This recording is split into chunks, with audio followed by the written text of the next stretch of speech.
Selamat malam teman-teman, selamat datang di podcast Suara Telepon. Dan kamu masih mendengarkan aku Fauzi Radian. Kamu bisa cari aku di Instagram dengan username @kecabut atau kamu bisa langsung aja follow ke @suaratelepon. Nah teman-teman, terima kasih buat kamu yang sudah mendengarkan podcast ini.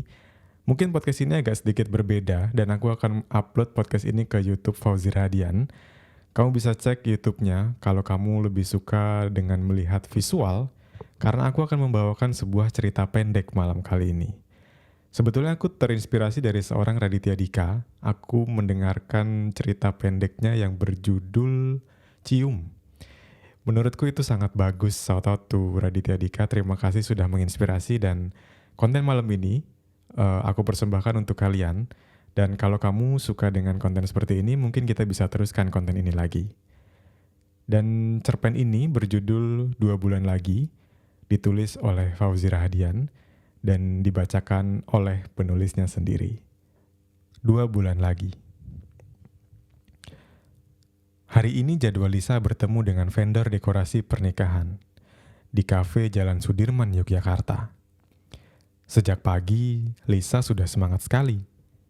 Terlihat dari matanya yang bulat dan berbinar dengan rambut panjang sebahu yang dia biarkan menjuntai ke belakang menandakan dia sudah siap pergi. Ibu Lisa melihat gelagat anaknya yang sudah rapi. Dia mengetuk kamar dan masuk perlahan. "Mau kemana, nak?" tanya ibu Lisa. "Ketemu vendor, mah. Kan tinggal 2 bulan lagi." Jawab Lisa dengan senyum yang besar hingga hampir menyambung dari pipi kanan ke pipi kiri. Ibu Lisa terlihat sedih dan tidak menjawab sepatah kata pun. Lisa yang kebingungan hanya bisa melihat dari cermin meja rias, tempat wanita menghabiskan waktu berjam-jam. Dalam hati Lisa bertanya, kenapa mama malah sedih? Apa dia tidak setuju dengan Ardi? Ibu Lisa masih terdiam. Sekilas air matanya turun membasuhi pipi. Berlawanan dengan Lisa yang senang sekali.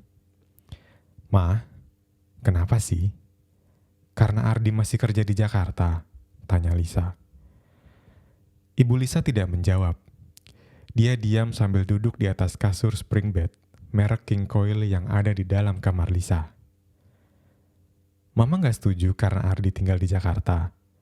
Aku kan bisa pulang kalau mama kangen," sahut Lisa lagi. Ibu Lisa terdiam. Dia tidak beranjak dari posisinya dan membuat Lisa keheranan sembari telepon Lisa berbunyi. "Halo?" Lisa mengangkat telepon. "Oh, iya kak, ditunggu ya, sebentar lagi aku jalan." Sambil menutup teleponnya, Lisa bergegas pergi dan pamitan pada ibunya. Sepanjang perjalanan, Lisa hanya kebingungan. Menjelang pernikahannya dengan Ardi, kenapa justru ibunya terlihat sedih sekali? "Apa mama tidak punya kecocokan dengan Ardi?" tanya Lisa dalam hati. Lisa akhirnya sampai pada tempat tujuan, di mana ia sudah ditunggu oleh vendor yang akan mengerjakan pernikahan Lisa dan Ardi 2 bulan ke depan. Diskusi yang cukup alot terjadi, karena Lisa adalah seorang yang perfeksionis. Dia tidak bisa memutuskan semuanya sendiri. "Coba dikirimkan ke calon suaminya, kak. Mungkin bisa ikut memutuskan," tanya vendor dekorasi itu. "Dari tadi aku kirim foto, tapi cuma centang satu, kak," sahut Lisa. "Coba ditelepon, karena udah tinggal 2 bulan, kita butuh jawabannya segera, kak. Permintaannya kan banyak, jadi butuh persiapan yang agak panjang," balas vendor dekorasi lagi. Lisa lalu mencoba menelpon Ardi. "Nomor yang Anda tuju sedang tidak aktif atau berada di luar area. Cobalah beberapa saat lagi." Sudah sebulan Ardi memang sulit dihubungi.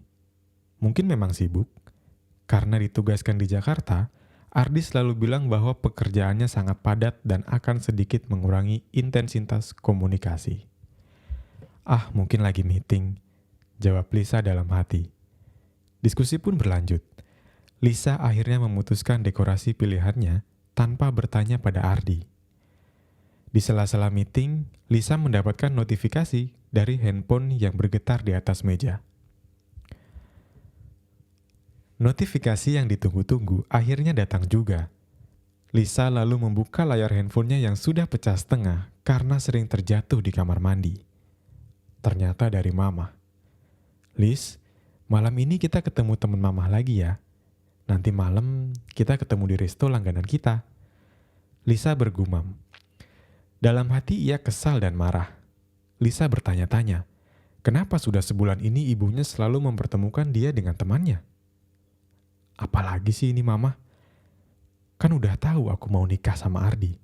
Apa maksudnya jodoh-jodohin sama orang lain? Lisa bergumam dalam hati. Lisa pulang dengan perasaan kecewa. Di dalam hati ia kesal dan mempertanyakan apa yang dilakukan oleh ibunya. Perasaannya mulai tidak stabil. Lisa masuk ke dalam rumah dengan membanting pintu yang terbuat dari kayu. Brak! Suaranya keras sekali, mengagetkan ibunya yang sedang menonton acara di televisi. Ibu Lisa diam saja karena hal ini sudah sering terjadi. "Mama kenapa sih? Selalu nyoba nemuin aku sama teman Mama terus?" tanya Lisa kepada ibunya. "Lisa," ibunya menjawab lirih. "Mama gak setuju sama Ardi. Kan aku udah mau nikah. Mama punya masalah apa sih sama Ardi? Bukannya dulu Mama bilang Ardi itu menantu idaman?" jawab Lisa sambil berteriak. "Mama cuma pengen kamu ketemu teman Mama, Nak. Sekali ini aja ya," jawab ibu Lisa sambil sedikit memohon. "Kan gak sekali ini, Ma. Sebulan ini mungkin udah ada 10 kali. Lagian, siapa sih teman Mama itu?" Lisa mulai meracau karena omongannya diikuti dengan isak tangis. "Ya udah, ini yang terakhir. Mama mohon ya, Nak. Kamu kan anak Mama satu-satunya. Anak yang paling Mama sayang. Anak yang pengen Mama lindungi. Mama pengen memastikan kamu bahagia sebelum Mama mati," jawab ibu Lisa dengan tenang sambil membujuk anaknya. Mendengar permohonan ibunya, Lisa akhirnya luluh dan memeluk ibunya dengan tangis yang jatuh dari mata besarnya. Ia memeluk ibunya dan mengiyakan permintaannya untuk yang terakhir kali ini. "Ya udah, tapi ini yang terakhir ya, Ma," jawab Lisa. "Iya, sekarang kamu siap-siap ya. Habis maghrib kita pergi." Ibu Lisa berusaha menenangkan anaknya. Lisa bergegas menuju kamarnya. Sambil ia bersiap-siap di depan meja rias, Lisa memandangi fotonya bersama Ardi yang dihiasi bingkai kaca dengan tulisan "I love you, 2 September 2020. Tanggal di mana Ardi berpamitan ke Jakarta untuk mengejar karir yang ia cita-citakan. Lisa hanya tersenyum dan memandangi foto itu. Sambil sesekali ia membuka handphonenya dan menunggu balasan dari Ardi. Sudah sebulan ini Ardi menghilang tanpa kabar. Apa iya handphonenya rusak ya? Jawab Lisa dalam hati. Ibu Lisa mengetuk lagi kamarnya untuk mengajak segera berangkat. "Lisa, yuk jalan," ajak ibunya. "Mama duluan aja deh, kita beda mobil ya. Soalnya nanti habis ketemu teman Mama, aku mau lihat-lihat souvenir pernikahan," jawab Lisa kepada ibunya. Ibunya mengalah, dan akhirnya mereka berangkat dengan kendaraan masing-masing. Lisa masih tidak habis pikir. Apa iya Mama tahu sesuatu tentang Ardi? Kenapa tidak memberitahuku secara langsung, tapi malah mencoba mengenalkan aku pada orang lain? Lisa akhirnya sampai pada tempat tujuan.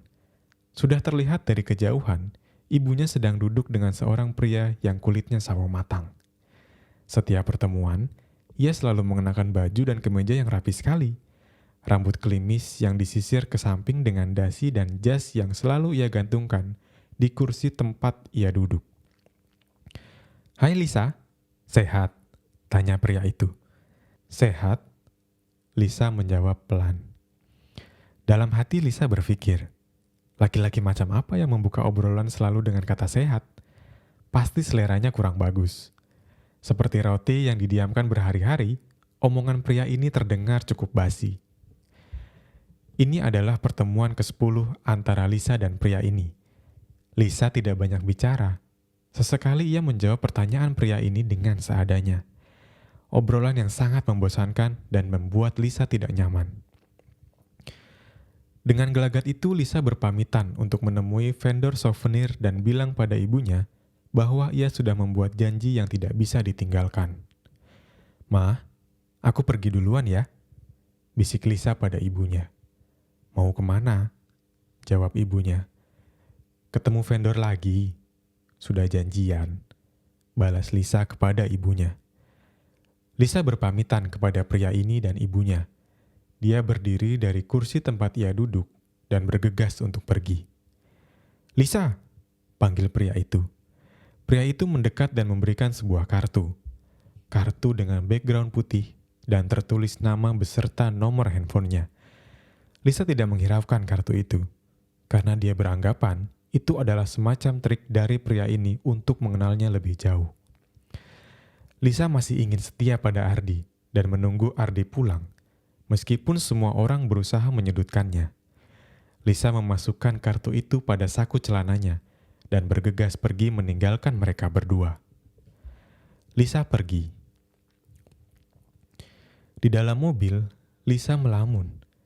Dia berputar-putar mengelilingi kota Yogyakarta di malam hari, melewati Tugu, Malioboro, sampai di Jalan Mangkubumi. Ia melihat Ardi sedang duduk di bawah sinar lampu kuning di depan angkringan KR dan menikmati segelas kopi. Lisa mencoba mendekati, tapi ternyata pria itu bukan Ardi. Lisa memutuskan untuk pulang. Ia merogoh kunci rumah yang tersimpan di saku celananya. Berbarengan dengan kunci yang ia tarik keluar, secari kartu jatuh ke tanah dan ia membacanya. Dr. Rudi Hardo Sunario, SP, KJ. "Oh, jadi mama memintaku untuk berpacaran dengan seorang dokter sekarang." Lisa hanya tertawa. Di dalam hati, ia keheranan kepada ibunya. Ia masuk rumah dan segera mencari ibunya untuk meminta penjelasan. Terlihat ibunya sedang menonton berita di televisi. Berita yang belum hilang dalam 1 bulan ini. Berita tentang kecelakaan pesawat dengan rute Jakarta-Jogja dan semua penumpangnya meninggal dunia dan tidak bisa diselamatkan lagi.